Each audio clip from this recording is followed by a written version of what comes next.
భూమి కనిపిస్తే ఏదో విధంగా కబ్జా చేయాలి అనుకునే పార్టీ అది. నయానో భయానో బినామీగానో ఆ పార్టీ దందాలు నడిపిస్తుంది. 5 ఏళ్ల పాటు విశాఖలో వైసీపీ అరాచకాలు బయటికి తీస్తే ఎంత మేర అక్రమాలు జరిగాయో అర్థమవుతోంది. తిమ్మిని బొమ్మిని చేసి అయినా సరే ఆ బ్యాచ్ భూంఫట్ చేసేసింది.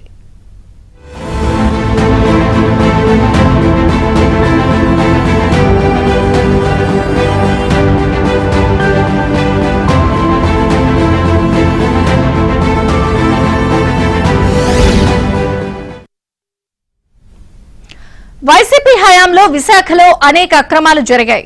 భూదాహంతో నేతలను దోచేశారు, నేలను దోచేశారు. ఎవరెవరి పేర్లతోనో బదలాయించేశారు.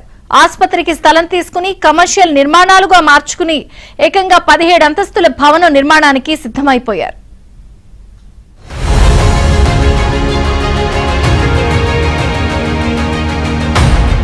విశాఖ సీతమ్మధార ప్రాంతంలో ఉన్న అత్యంత విలువైన ప్రదేశం.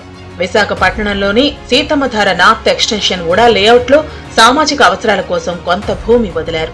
అందులో 2 ఆసుపత్రుల నిర్మాణానికి వేర్వేరుగా ఉడా భూమిని ప్రభుత్వం కేటాయించింది. ఫ్లాట్ నంబర్ 1 లో ఎన్ఆర్ఐ అసోసియేషన్ కి 4450 చదరపు గజాలు, రాజీవన్ హాస్పిటల్స్ ప్రైవేట్ లిమిటెడ్ కు 4374 చదరపు గజాలను గజం 200 రూపాయల చొప్పున 1988 ఏప్రిల్ 4న ఉడా కేటాయించింది. రాజీవన్ ఈ భూమి కోసం ఉడాకు 8,74,800 రూపాయలు చెల్లించింది. నర్సింగ్ హోం నిర్మాణానికి దానికి ఉడా పలు నిబంధనలు విధించింది. నర్సింగ్ హోం నిర్మాణం 2 ఏళ్లలో పూర్తి చేయాలని, పేదలకు 20% బెడ్లు కేటాయించి ఉచిత వైద్య సేవలు అందించాలని ఆదేశించింది. కేటాయించిన భూమిని ఇతర ప్రయోజనాలకు ఉపయోగించకూడదని, రెసిడెంట్ మెడికల్ ఆఫీసర్ కోసం 300 గజాల స్థలంలో 1500 చదరపు అడుగుల విస్తీర్ణంలో మాత్రమే నివాస భవనం నిర్మించుకోవచ్చని, అంతకు మించి నిర్మాణం ఉండకూడదని స్పష్టం చేసింది. ఆ భూమిని అమ్మకూడదు, బదిలీ చేయకూడదు, విభజించకూడదు, తనఖా పెట్టకూడదని కూడా నిబంధన విధించింది.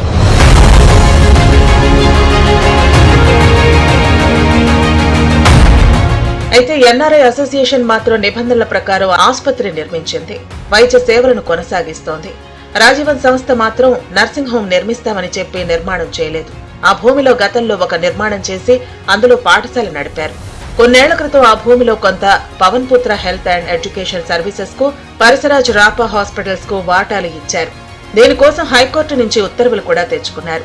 జగన్ ప్రభుత్వం వచ్చాక ఆ భూమిలో ఆసుపత్రి నిర్వహణ లాభదాయం కాదని, దానిని 3 సంస్థలు కలిసి అభివృద్ధి చేయాలనుకుంటున్నామని, రెసిడెన్షియల్ కమ్ కమర్షియల్ భవన నిర్మాణానికి నిరభ్యంతర పత్రం అంటే ఎన్ఓసీ ఇవ్వాలని కోరుతూ విఎంఆర్టీఏకి 2020 ఫిబ్రవరిలో దరఖాస్తు చేసుకున్నారు. దీన్ని ఆనుకునే ఉన్న ఎన్ఆర్ఐ ఆసుపత్రి అద్భుతంగా లాభాల్లో నడుస్తుంటే విఎంఆర్టీఏ అధికారులు కళ్లు మూసుకుని కేవలం 20 రోజుల్లో ఎన్ఓసీ ఇచ్చేశారు. పైగా మీరు ఆ భూమిలో ఏమైనా నిర్మించుకోవచ్చు, ఎవరికైనా ఇచ్చుకోవచ్చు అని అనుమతులు మంజూరు చేశారు. సాధారణంగా ఇలా రాయితీ ధరపై కేటాయించిన భూములను ఇతర ప్రయోజనాలకు ఉపయోగించుకోవాలనుకుంటే ప్రభుత్వానికి నివేదించి అక్కడి నుంచి అనుమతి తీసుకోవాలి. ఒక్కోసారి ఇలాంటి విషయాలపై మంత్రివర్గ సమావేశంలో పెట్టి కూడా నిర్ణయం తీసుకుంటారు. కానీ విఎంఆర్టీఏ అధికారులు స్టాండింగ్ కౌన్సిల్ అభిప్రాయం తీసుకుని ఎవరి అభ్యంతరాలు లేవంటూ సర్టిఫికెట్ ఇచ్చేశారు. ఈ క్రమంలో అప్పటి స్థానిక వైసీపీ నాయకులకు, తాడేపల్లి పెద్దలకు ముడుపులు అందటంతో రూల్స్ అన్ని తొంగలో తొక్కి క్లియరెన్స్లు వచ్చేశాయి.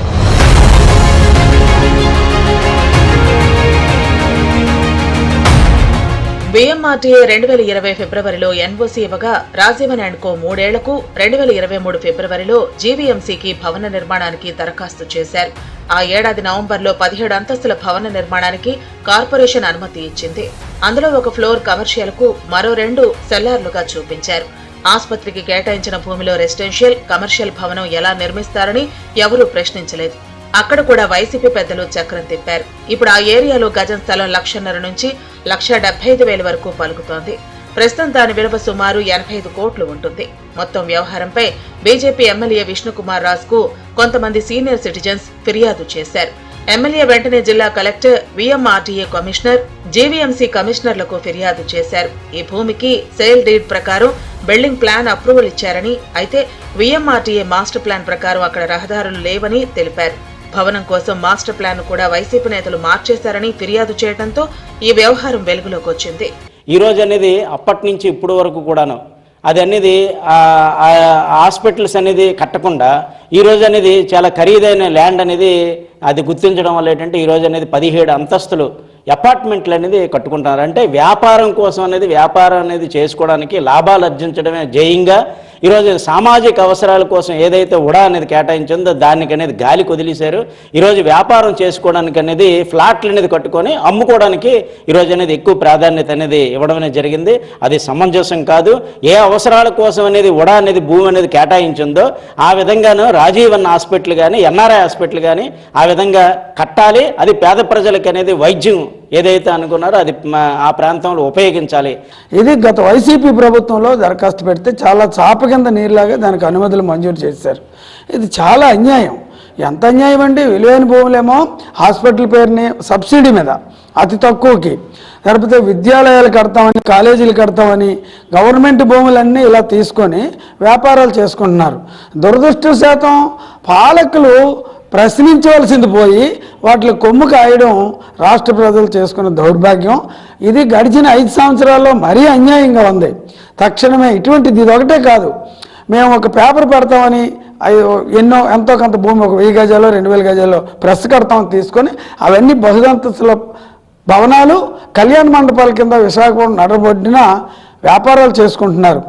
ఇప్పుడు విఎంఆర్టీఏ జీవీఎంసీ అధికారుల్లో టెన్షన్ మొదలైంది. కానీ దీనిపైన అధికారులు ఎవరూ స్పందించడం లేదు. వైసీపీ హయాంలో ఇలాంటి అక్రమాలు ఎన్నో జరిగాయి.